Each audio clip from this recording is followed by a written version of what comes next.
사무엘상 14장 43절부터 46절의 말씀을 가지고 위대한 신앙인 요나단이라는 제목으로 하나님의 말씀 같이 묵상합니다. 지난 8월 21일 북한이 서부전선 포격으로 인하여서 남북은 정말 전쟁 일보 직전까지 가는 위협적인 상황이 되었었습니다. 당시 육군 7사단 독수리 부대 소속의 병장 2명이 당시에 8월 25일이면 며칠이 지나지 않으면 전역을 예정하고 있었습니다. 아마 둘은 친했던 것 같아요. 저녁 다음 날인 26일 날 제주도 여행을 계획을 했는데 북한에 도발이 발생하고 말았던 겁니다. 그러자 이 두 친구는 약속이나 했던 것처럼 그동안 동고동락했던 전하들과 끝까지 함께하겠다는 결단을 내립니다. 제주도 여행을 갖다 포기하게 되었고 전역까지도 연기하면서 국가를 지키겠다고 하는 결단을 보여주었던 겁니다. 놀랍게도 오늘처럼 이기적인 이 시대 속에서 우리 젊은 청년들이 이렇게 전역까지 연기하면서 국가를 위하는 모습이 무려 50여 명의 기록이 남아있게 되었습니다. 여기에 어떤 대기업 회장은 그런 얘기도 했습니다. 이들이 전역하고 나서 회사를 찾을 경우에는 자기 회사에 오게 되면은 특혜를 주겠다고까지 얘기할 정도로 많은 사회적인 그런 화제를 일으켰던 일이었습니다. 여러분, 이 땅을 사는 사람들은 크게 두 가지로 나눌 수 있습니다. 잘 들어보시죠. 하나는 생존을 위해 사는 사람이 있고 또 하나는 기여하는 인생이 있습니다. 생존형 인생과 기여형 인생이 있다는 거예요. 아놀드 토임이라고 하는 역사학자는 그런 얘기를 했습니다. 기여형 인생을 얘기를 하면서 창조적인 소수라고 이야기를 했습니다. 실제로 인류 역사의 발전과 성장은 모두가 다 창조적인 소수, 기여형 인생을 통하여서 이루어졌던 것입니다. 이것은 하나님 나라 확장도 크게 다르지 않습니다. 교회 안에도요, 참 안타깝지만은요, 기여형 신앙이 있고 생존형 신앙이 있습니다. 그런데 하나님의 나라 확장과 복음의 확장 그리고 교회의 성장은 기여형 신앙을 가진 영혼들에 의하여서 이루어지는 것입니다. 하나님께서 우리를 오늘 이 시대에 태어나게 하셨습니다. 그리고 어쩌면 짧지 않은 인생을 이 땅에 살아가게 하셨어요. 그렇다면 우리가 꼭 자문해야 될 질문이 있습니다. 과연 나는 이 땅을 살아가면서 지금 이 시간에 나는 하나님 앞에 생존형 신앙을 가지고 살아가는가, 아니면 누군가를 살리는 기여형 신앙을 가지고 살아가는가 물어야 마땅할 것입니다. 여러분, 오늘 본문을 보면은요, 위대한 신앙인이 나옵니다. 바로 요나단입니다. 영적인 거장이었습니다. 요나단은 왕족이었죠. 그런데 권력보다는요, 진심을 쫓았습니다. 누군가를 진심으로 사랑할 줄 아는 사람이었고 국가를 위한 희생과 헌신이 적지 않았습니다. 특히 이스라엘이 정말 다 질 것 같고 어쩌면 패망할 수밖에 없었던 블레셋과의 전쟁을 요나단을 통하여서 모든 것이 역전되는 역사를 하나님이 허락해 주십니다. 그럼에도 불구하고 아버지였던 사울 참 경솔했지요. 블레셋을 진멸하기까지는 어떤 음식도 먹으면 안 된다, 맹세까지 하게 되지 않습니까? 여기 요나단은 이 사실을 전혀 몰랐음에도 불구하고 본의 아니게 아버지의 명령을 어기게 됩니다. 그런데 요나단은요, 아버지의 경솔한 맹세했던 것, 그것을 원망하지 않았습니다. 그리고 국가를 위하여서 희생하고 헌신할 것을 각오하는 내용을 오늘 본문에서 읽을 수 있습니다. 여러분, 요나단은요, 철저하게 생존형 신앙인이 아니었습니다. 기여형 신앙이었다는 거예요. 정말 창조적인 소수로서 이스라엘 민족을 세워 나갈 수 있었던 겁니다. 여러분, 오늘 본문을 통하여서 우리도 한 번뿐인 인생이 어떻게 하면 하나님 앞에서 위대한 신앙인이었던 요나단을 닮아갈 수 있을까? 본문이 주는 메시지 같이 한번 나누어 보기를 소원합니다. 첫 번째로 생각할 것은요, 요나단의 위대함이 있습니다. 살리고 구원하는 데 헌신했다는 거예요. 누군가를 살리는 것, 누군가를 구원하는 것에 생명을 다하는 헌신이 있었습니다. 43절을 한번 보세요. 내가 다만 내 손에 가진 지팡이 끝으로 꿀을 조금 맛보았을 뿐이오나 내가 죽을 수밖에 없나이다 말씀합니다. 요나단이 전쟁 가운데 꿀을 먹었던 것은 식탐이 있어서 그랬던 거 아닙니다. 오히려 블레셋 전쟁에서 빨리 이 전쟁을 치르고 적군을 물리치기 위하여서 정말 육의 양식을 공급받고 급하게 꿀을 먹었던 거예요. 모두가 이것을 알기 때문에 본문 45절을 보면 사울이 요나단을 죽여야 된다고 얘기하지만 이스라엘 이스라엘의 큰 구원을 이루었던 요나단 죽일 수 없다는 것입니다. 살려야 된다는 거예요. 요나단은 개인적인 이익을 위해서 이런 일을 했던 거 아니죠. 국가를 위해 이 일을 했던 것입니다. 여러분, 또한 아버지이자 왕의 명령을 몰라서 알고 했던 거 아니죠. 몰라서 꿀을 먹었지만은요, 변명하지 않았습니다. 핑계하지 않았어요. 오히려 그 일에 대해서 책임을 지겠다고 낮추는 모습을 보여줍니다. 자신의 희생을 통하여서 국가의 기강이 쓰기를 원했던 것이고, 아버지의 위신이 선다는 것 때문에 자신을 낮추는 것입니다. 여러분, 훗날 요나단은요, 여러분 아시는 대로 다윗과의 관계가 참 좋았죠. 어떻게 해서든지 간에 다윗을 살리려고 하고 구원하려고 하는데 마다하지 않는 그런 노력을 보여줬던 것입니다. 여러분, 요나단의 위대함이 있습니다. 자기 자신을 중요한 것이 아니라 누군가를 살리고 공동체를 세우고 사람을 살리는 데에 헌신함이 그의 위대한 신앙의 하나의 사인으로 나타났던 것입니다.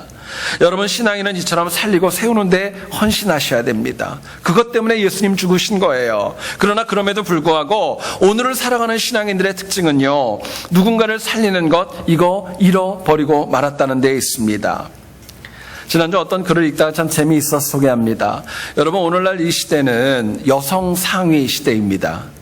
공감하십니까?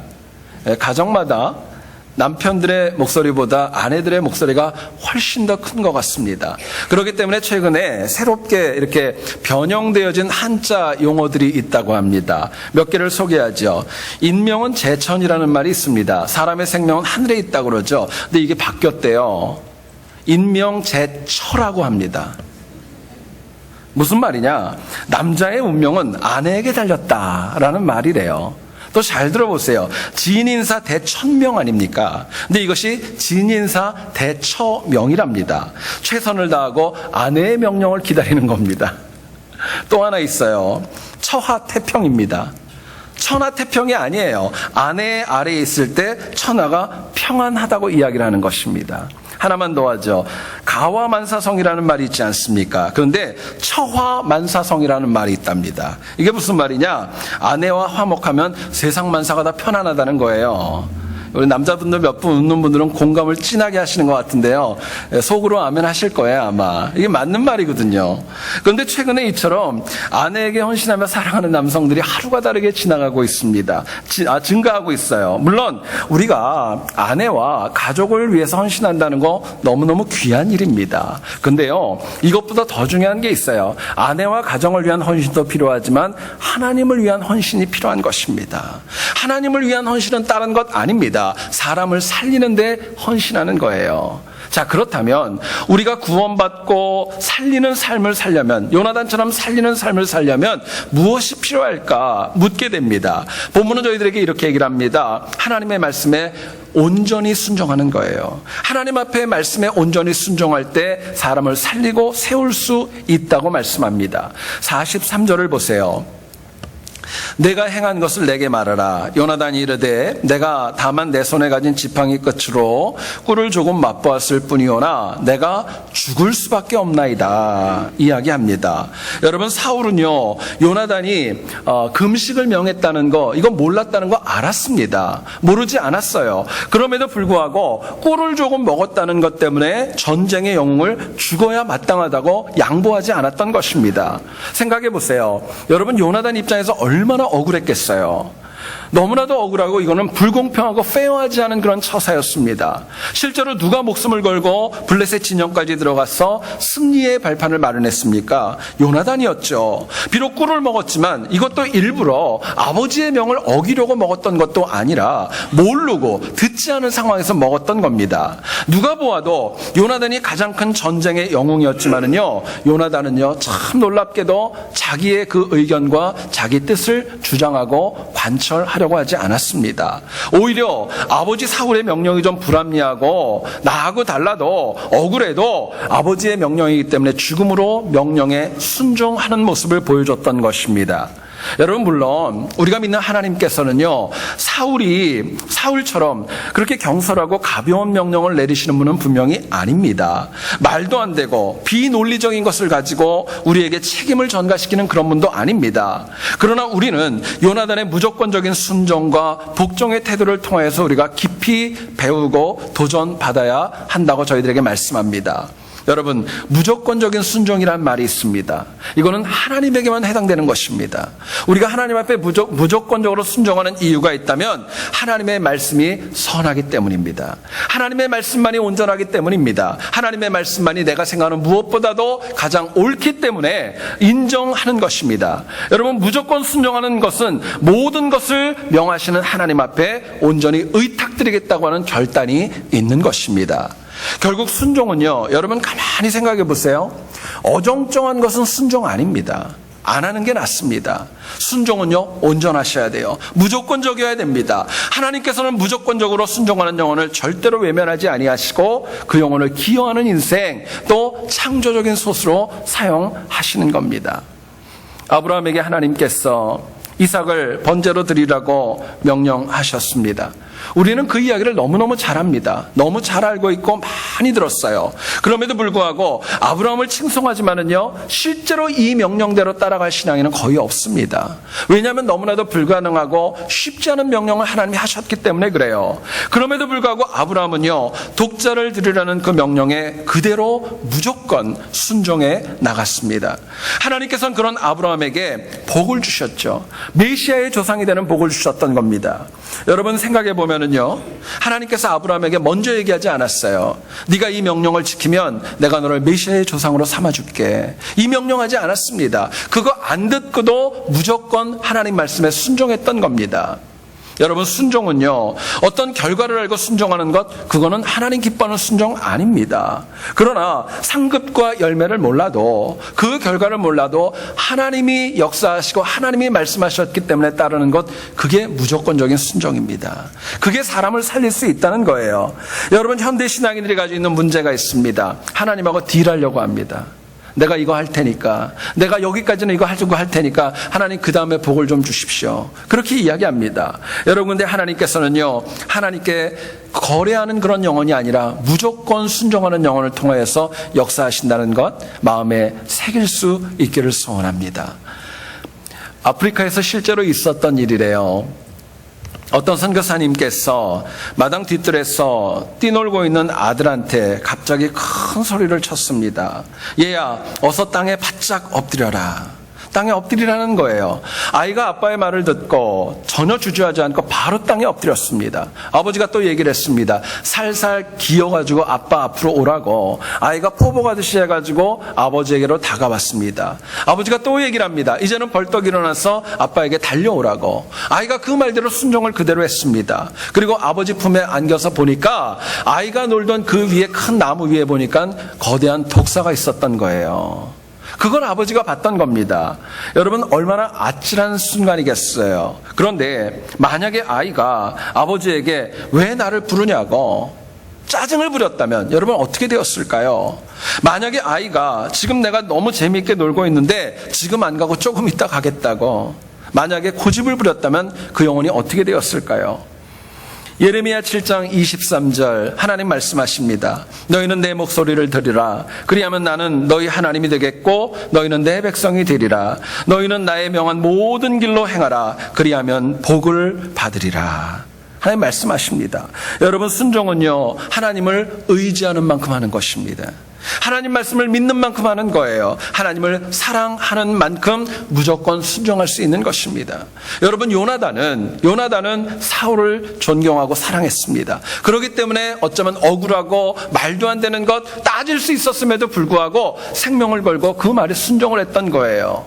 여러분, 하나님 백성들이 최선을 다해서 하나님께 무조건 순종하는데 하나님께서 그 영혼을 어떻게 가만히 내버려 두시겠어요? 은혜 주시죠. 이민자로 이 땅을 살아가는 것 정말 쉽지 않은 것 여러분 매번 체험하시죠.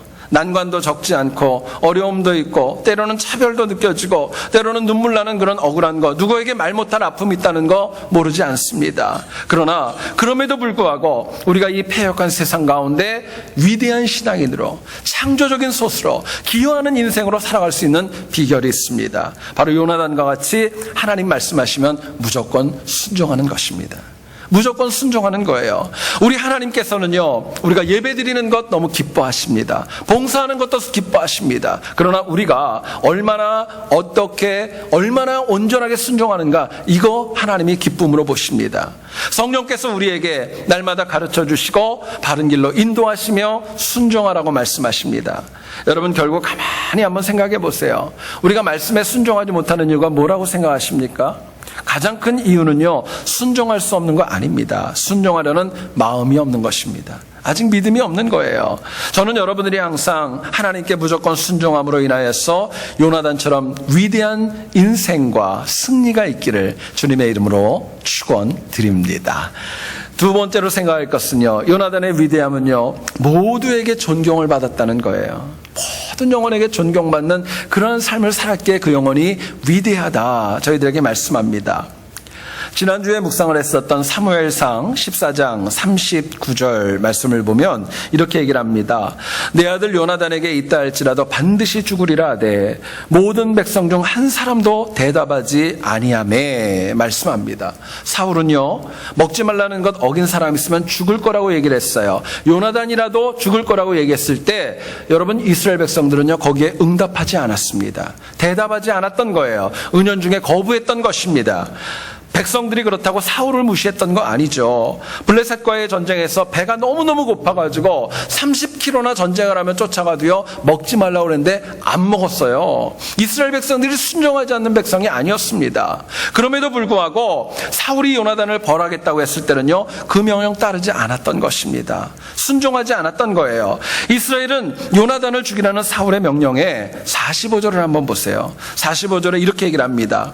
이스라엘이 이 큰 구원을 이룬 요나단이 죽겠나이까? 결단코 그렇지 아니하니이다. 여호와의 살아계심을 두고 맹세하옵나니 그의 머리털 하나도 땅에 떨어지지 아니할 것은 그가 오늘 하나님과 동역하였음이니이다. 이야기합니다. 이스라엘은 이구동성으로 얘기를 했습니다. 요나단은 죽지 않는다는 거예요. 죽일 수 없다고 얘기했습니다. 여러분, 오해하지 마세요. 사울과 만나기 이전에 요나단이 이스라엘 백성들 쫓아다니면서 러비한 거 아닙니다. 나를 좀 살려줘, 내 얘기 좀 잘해줘, 이거 했던 거 아니에요. 결국 이스라엘이 그만큼 요나단을 진심으로 존경했기에, 진심으로 존중했기에 요나단을 살리고자 노력했던 것입니다. 사울조차도 얼마나 백성들이 요나단을 존중하고 높였으면은요 그거 거부할 수 없었던 거예요. 왕이었지만 따라갈 수밖에 없었던 것입니다. 그만큼 요나단이 받는 백성들의 존경과 존중은 크고 깊었던 것입니다. 여러분, 생각해 보세요. 존경받기를 원합니다. 존중받기를 원해요. 안 그런 사람이 어디 있겠어요. 그러나 존경과 존중은 억지로 강요해서 받는 거 아닙니다. 오히려 주변이 보고 알아서 표현해주는 진심이 존경과 존중인 거예요. 결국 요나단을 향한 이스라엘의 자발적인 존경이 그 영혼을 위대한 신앙인으로 이끌어가고 세워주는데 큰 기여를 했던 것입니다. 여러분, 제가 목회를 하면서 보니까 그런 것 같아요. 사람은요, 뭔가를 바라보는 시각이 다른 것 같지만 거의 비슷해요. 크게 다르지 않아요. 그거 바라보는 시각 참 많이 유사합니다. 여러분, 존경도 마찬가지예요. 제 얘기를 잘 들어보세요. 뭔가를 보여줘가지고 존경받는 거 아닙니다. 보여야 되는 거예요. 내가 먼저 보여주는 것이 아니라 내가 하는 것이 누군가가 보고 감동이 됐을 때 그때 나오는 게 존경인 것입니다. 자, 그렇다면 우리가 요나단처럼 존경받고 존중받는 그런 신앙인의 삶이 되려면 어떻게 해야 될까? 저희들에게 묻게 됩니다. 본문은 저희들에게 이렇게 말씀합니다. 본이 되는 삶. 솔선수범하는 그런 모습이 되어질 때 사람들이 존경과 존중, 내가 뭐라 그래도 베풀어주고 인정해주는 것입니다. 여러분, 블레셋 전쟁에서 이길 수가 없었어요. 3,000명 되는 사람들이 모여가지고 전쟁을 했는데 해변에 모래알 같은 블레셋이 왔을 때 도저히 승리할 수 없었던 겁니다. 그런데 기적적으로 이긴 이유가 있습니다. 요나단과 무기든 2명의 소년이, 그 두 영혼이 솔선수범해서 전쟁에 앞서 나갔기 때문이었습니다. 여러분, 누구도 요나단과 그 무기든 소년에게 니네가 가서 한번 해봐, 니네가 출정해봐, 니네가 먼저 한번 가서 좀 알아봐, 그런 얘기하지 않았습니다. 오히려 두 명이 국가와 민족을 위해서 스스로 목숨을 걸고 위험을 자처하면서 본을 보이며 그 땅의 블레셋 땅으로 들어가서 그 승기를 잡게 되었던 것입니다. 여러분, 가만히 보면 그래요. 블레셋과의 전쟁에서 요나단의 설선수범이 없었다면 이 전쟁은 질 수밖에 없었습니다. 졌다면은요, 국가적인 위협이 올 수도 있는 상황이었습니다. 저는 요나단에 관한 말씀을 묵상하면서 참 요나단이 위대하다라는 생각을 참 많이 했습니다. 한번 들어보세요. 여러분, 세상 사람들이 가지고 있는 가장 큰 문제점이 있습니다. 그게 뭐냐면은요, 자신이 행하는 의무보다, 내가 뭔가를 행해야 될 의무보다 자신이 소유한 권리를 더 주장하는 데 어려움이 있는 거예요. 다시 말씀드립니다. 내가 행해야 되는 의무, 이건 뒤로 하는 거예요. 내가 가지고 있는 권리만 주장하는 것입니다. 비록 당연한 의무 이행이 없어도 내가 권리는 다 써야 된다고 생각하는 거예요. 이거는 못해도 내 거는 주장해야 된다는 거예요. 네, 여러분 한번 보세요. 의무를 이행하지 않는 권리 주장은 본이 안 되는 겁니다. 존경 안 되는 거예요. 오히려 책망받을 수밖에 없는 것입니다. 여러분, 교회에서도요, 존경받는 거, 인정받는 거, 사랑받는 거 다른 것 아닙니다. 제일 먼저 하셔야 될 것은 뭐냐면요, 내가 가진 권리보다 의무를 먼저 수행하시는 게 필요한 거예요. 내가 교인으로서 가지고 있는 의무, 그거 먼저 하시면 권리는 나중에 하나님이 알아서 더 채워주시고 능력도 허락해 주시는 것입니다. 본문을 보세요. 요나단은 왕자였습니다. 행사할 수 있는 권리 많았습니다. 그런데 목숨 걸고 본을 보이는 의무만 최선을 다했습니다. 어쩌면 군사들을 보낼 수도 있었잖아요. 더 신복을 보낼 수도 있었어요. 그리고 지휘하고 통제만 하면 되는데 목숨을 걸고 자기가 그 블레셋 부대까지도 들어가는 것입니다. 백성들이 그거 모르지 않았습니다. 그렇기 때문에 왕이었던 사울이 요나단이 잘못해도 죽을 거야 얘기해도 그거 받아들일 수 없었던 거예요. 인정했던 겁니다. 존경하기 때문에 살려야 된다는 거예요. 여러분, 이 시간에 한번 내 자신에게 물어보세요. 나는 하나님 앞에 몸된 교회를 섬기고 하나님의 교회에 사역을 할 때 나에게 주신 의무를 더 많이 수행을 하십니까? 아니면 권리를 먼저 주장을 하세요? 뭘 먼저 하시는가? 여러분, 여기에 따라서 우리들의 신앙이 존중이 될 수도 있고 책망이 될 수도 있는 것입니다. 어떤 가정에서 아버지가 매일 말썽만 부리고 말을 듣지 않는 아들에게 꾸중하며 얘기했답니다. 얘야, 에이브라함 링컨이 네 나이 때 너 뭐 했는 줄 아니? 에이브라함 링컨은 그 나이 때 일하면서 공부하면서 얼마나 열심히 살았는지 아니? 책망을 했습니다. 그러자 아들이 아버지에게 이렇게 반문하더랍니다. 알아요, 아버지. 그런데 아버지, 링컨이 아버지 나이 때 뭐가 됐는지 아세요? 그리고 물어보더래요. 여러분, 그 나이 때는, 아버지 나이 때는 대통령이 된 거예요. 이 말이 무슨 말이냐? 본이 되는 삶과 그렇지 못한 삶의 영향력은요, 절대로 같을 수 없다는 것입니다. 여러분, 본이 되는 거, 솔선수범하는 거, 어떤 특별한 노력을 하는 거 아닙니다. 시간 투자라는 거 아닙니다. 제 얘기를 잘 들어보세요. 본이 되기 위해서는요, 내가 지켜야 될 자리를 신실하게 지키는 겁니다. 하나님이 나에게 주신 믿음의 자리 신실하게 지키는 거예요. 하나님께서 내게 주신 역할과 직분과 삶의 자리에서 그 자리를 내가 믿음으로 신실하게 지키는 거, 그럴 때 하나님께서 우리를 존중받도록 역사해 주시는 겁니다. 여러분, 가정에서 아버지로 부르신 분도 있고 할아버지도 있고 어머니도 있고 할머니도 있고 자녀와 형제자매로 자리를 지킨다는 거 어쩌면 쉬워 보이지만 쉬운 거 아닙니다. 사회에서도 그래요. 사장이면 사장으로서, 직원이면 직원으로서 성실히 자리를 지킬 때 인정받는 거 당연한 거 아닙니까? 교회도 마찬가지예요. 직분과 사역에 맞게 자기 자리를 지키는 것이 본이 되는 것이고 존경받는 지름길이라고 저희들에게 말씀하는 것입니다. 여러분, 다니엘을 아시죠? 하루에 규칙적으로 기도하여서 많은 이들이 이 다니엘을 모함했습니다. 그냥 모함 정도가 아니었어요. 죽이려고 했습니다. 사자굴로 들어갔죠. 그런데 다니엘은요, 이 모든 어려움을 총리 중에 가장 높았음에도 불구하고 어떤 정치적인 힘을 가지고 이걸 해결하려고 나서지 않았던 겁니다. 또한 하나님께서는요, 그런 다니엘을 갖다가 철저하게 보호하셨어요. 이유가 있었습니다. 신앙인으로서, 총리로서 자기가 지켜야 될 자리를 온전히 지키는 것 하나님이 아셨던 겁니다. 결국 하나님께서 그런 다니엘을 존경받도록 높이셨습니다. 여러분, 위대한 신앙인, 위대한 그런 삶은 기여형 인생을 살아가는 신앙인은 하나님의 뜻과 합한 일에 솔선수범합니다. 하나님께서 기뻐하시는 일에 솔선수범하는 것, 그게 하나님 앞에 인정받는 지름길입니다. 여러분, 우리가 아무리 부족해도 이것이 옳은지 그른지는 구분합니다. 여러분, 애들도 그래요. 애들도 옳은지 그른지는요, 구분합니다. 그거 못하는 사람 없는 거예요. 문제는 알면서도 어쩔 수 없이 관계와 핑계 때문에 못하는 것은 하나님 보시기에 본이 되는 삶 아니라고 말씀합니다. 여러분, 솔선수범은 딴 거 아닙니다. 하나님 기뻐하는 일은 열정으로 하는 겁니다. 그러나 하나님 기뻐하지 않는 것은 놓는 것입니다. 거기부터 본이 되는 삶이 시작되는 거예요. 오늘의 문제가 있습니다. 우리가 놓을 것과 순종할 것 구분하지 못하는 그런 어리숙한, 정말 미약한 모습에 빠지기에 넘어질 수밖에 없는 것입니다. 어떤 목사님께서 목회를 하면서 노트 한 권을 준비를 하고 시작을 했습니다. 그리고 그 노트 앞에다가 뭐라고 책 그 타이틀을 썼냐면요, 불평록이라고 써놨습니다.